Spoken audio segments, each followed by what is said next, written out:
Great. So we're going to get started then, and thank you so much to everybody for joining this morning. My name is Sophie East. I'm the head of outreach and delivery here at Uptree.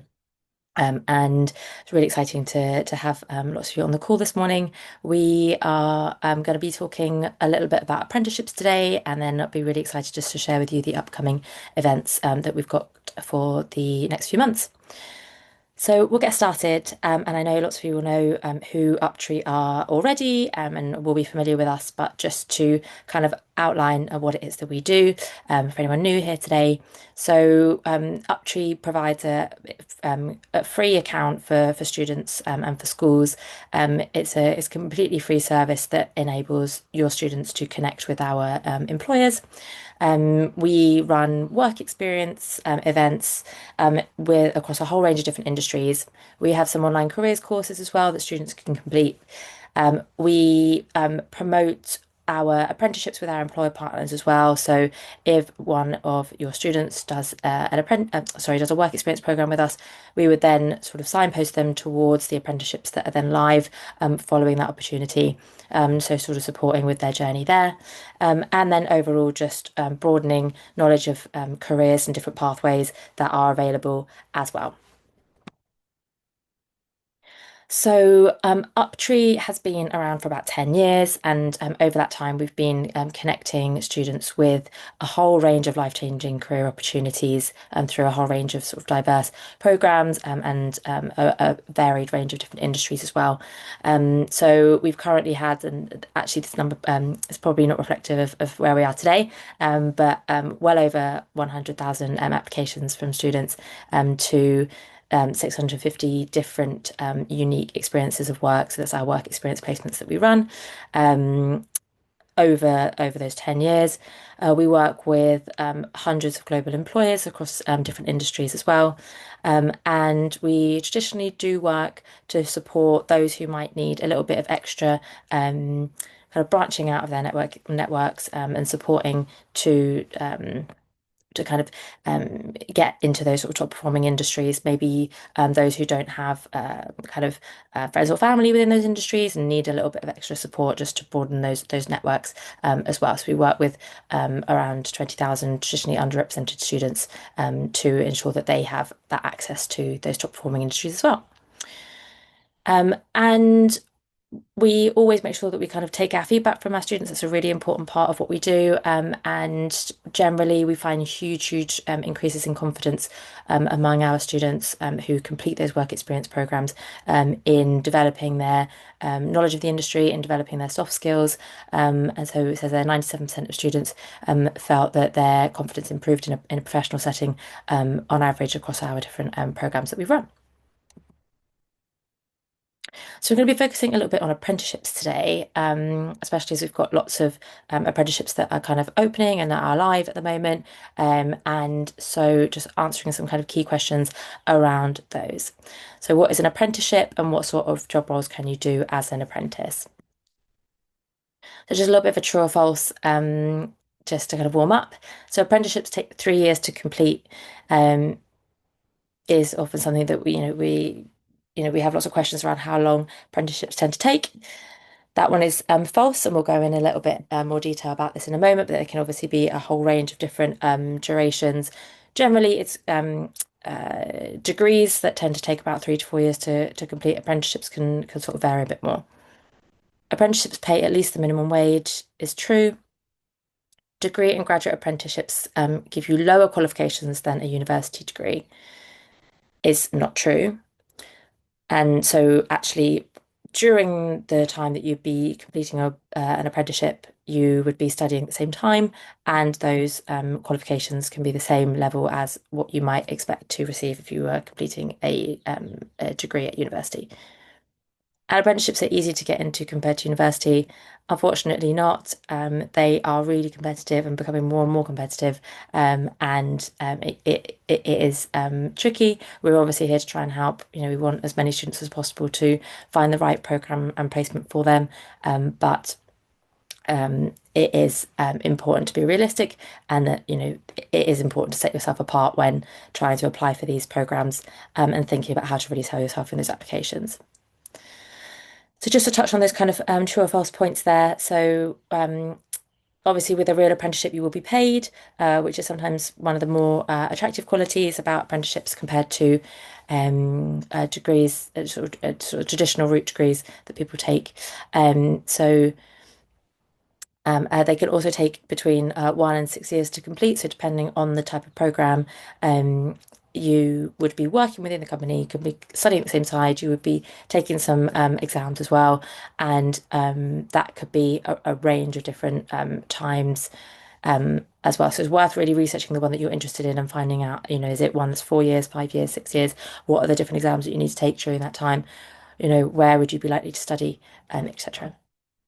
And you would receive at least the minimum wage during your apprenticeship. Some of the time the salary would be higher and could increase also over time during your apprenticeship. Now, what are the different application stages? Now, some of these will be really similar to any other role that you might be applying for in a company, sort of, in your later adult life. Some of them might be similar to graduate apprenticeships as well. So let's have a little look at these. So an initial application, it says most companies will require for you to fill out a written application form, and the questions on these and the layout can vary.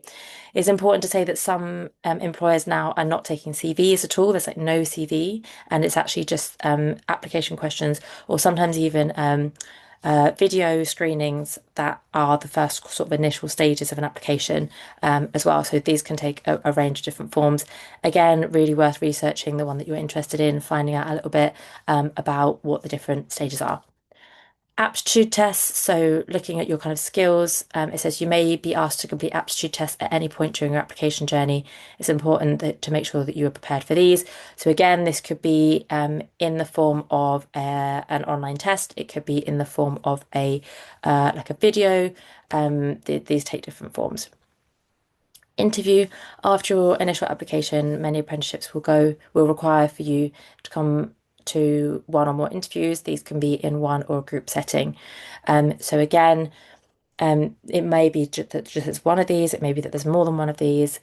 This would be where it's different to that kind of that skills piece, the sort of aptitude test. This is one where you're asked those kind of more in-depth interview questions.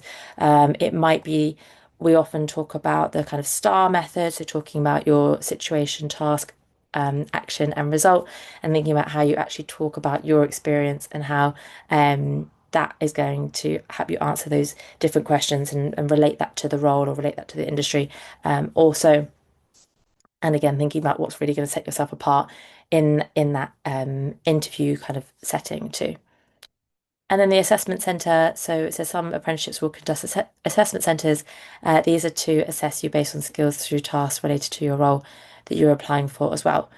So again, different to that kind of interview piece. This might be more about like an industry relevant task. It might be more to do with like your soft skills. It could be a range of different elements to do with the role, just to make sure that you're really ready and that you're really the right candidate for this. So really main piece of kind of advice that we would give is to really think about researching the apprenticeship that you are interested in and look at the different forms of application and just kind of thinking about making sure that you're prepared for the different ones in that sense. So going to move on from talking about apprenticeships now and just look at some of our upcoming events that we've got for sort of December and January time. So one of the first ones that we've got here is Taylor Wessing. So Taylor Wessing is a law firm that we work with, and this is for students who are interested in applying to the solicitor apprenticeship route in law. So again, thinking about how you can set yourself apart from other students who will be applying for the solicitor apprenticeships. If you've already done a work experience placement for one of these employers, then that really sets you apart already. You can be there. This is a national, this is a national call, so that means virtual. So this is open for anybody across the country, and an opportunity for you to hear from current apprenticeships on a panel, an opportunity for you to also get your questions asked in front of leaders in the industry, and to really have a good understanding of how those apprenticeships work, and to be really prepared for that for that application as well. So this is on the 4th of December. We are taking applications now for any teachers who are attending the call today. If there are any students who you'd like to put forward for this, then um, we would obviously prioritise their applications due to your engagement on the call today. So please do drop us an email if you know of any of your students who are interested who have applied. It's 10:30 until 12. That does take place during school time, so just important just to make sure that any students have got the authorization to attend during that time as well. So another opportunity that we've got, this one is actually not a virtual one. This is for anyone who is joining today who is in Scotland. So this is a Glasgow KPMG opportunity. This is on Thursday, the 4th of December, so coming up quite soon actually. Will be a whole day's work experience program, so 10 until 3. And I actually attended this event in Leeds recently. It was a really, really powerful event. And such a great way to actually again learn about the different pathways and different opportunities, and the kind of so much detail about the application process, um, and to get some kind of like real support about how to be successful and feel confident with that as well. So there's an opportunity to listen to some of the apprenticeships on the panel, and a speed networking opportunity as well to hear from different professionals in the industry too. This is a bit of a different one. This is one in media and marketing, so kind of moving away from law. And this one is again national. This is on Thursday, the 11th of December. So Publicis Group are a leading media and marketing firm that we work with. This would be for anybody who's interested in a more like creative kind of media industry, and so. Again, this is about an hour and a half, 12 to 1:30, an opportunity to hear from those who work at Publicis, get your questions answered, and understand what it means to kind of to be part of to be part of this industry and the different roles that are available there as well. And then again, this is a national opportunity with Baker McKenzie that we've got coming up. This is for students. Sorry, it says S5 there, so that would be year 12 and S5 students who are interested in learning more about the Baker McKenzie apprenticeship as well. So again, a whole range of different events taking place during this time. It says 10 until 3 o'clock there. I'm really sorry, that's actually a mistake. It would be shorter than that. It probably 10 until 12:30 if it's a virtual session. Um, but again, we welcome any applications there. And if any teachers joining today know that they'd have any keen law students who want to attend this program and the Taylor Westling one, that would be a really great opportunity to say that you've you know, taken part in lots of virtual work experience programs for different law firms, and this is why you've chosen this particular law firm, because you really like their culture, or because you really like the this format of their apprenticeship program. We'd really encourage lots of students to try and attend as many as possible of our virtual work experience programs so that you can really have a really good understanding of the one that works for you. Great. So we're going to pause there and just see if there's any questions. And thank you so much for everybody who's joined today.